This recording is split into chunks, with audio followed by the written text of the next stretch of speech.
All you'll need is a Torx T20 screwdriver, a flathead screwdriver, and a pair of work gloves. Before any repairs, always unplug your appliance from the mains. If your dishwasher is an integrated model, the cabinet door will need to be removed from the front. On this model, it's held in by 4 T20 Torx screws found here.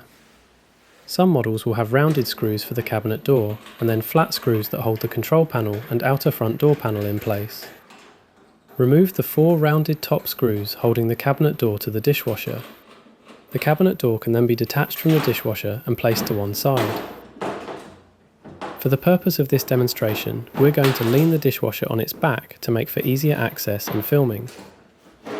The kick plate needs to be removed to access the insulation plate behind. It's held in by 2 Torx T20 screws. Remove these and place them to one side. Lift the kick plate up with a flathead screwdriver or a butter knife.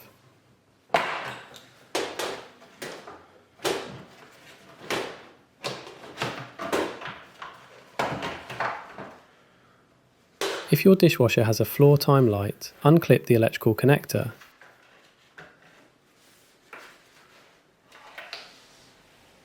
Place the kick plate to one side.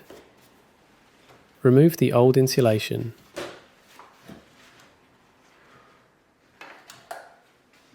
Unpackage your new insulation plate.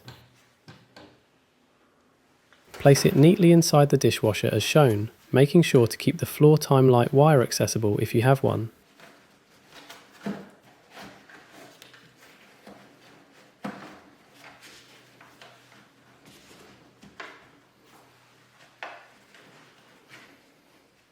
If your machine has a floor time light and it was removed earlier, clip the electrical connector back in place.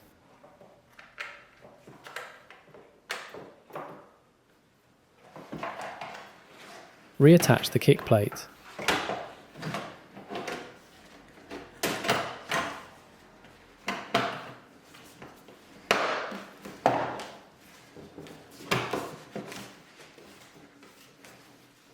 Rescrew the 2 Torx T20 screws back in to hold the kick plate in place.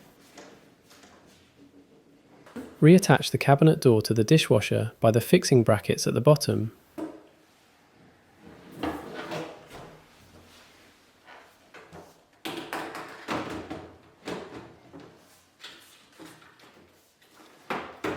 Thread a screw into one of the holes on the dishwasher and loosely tighten it to hold in place.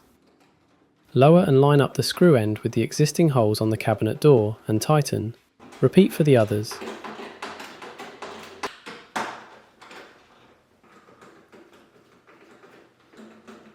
And that's it. Your new dishwasher insulation plate is all set to go.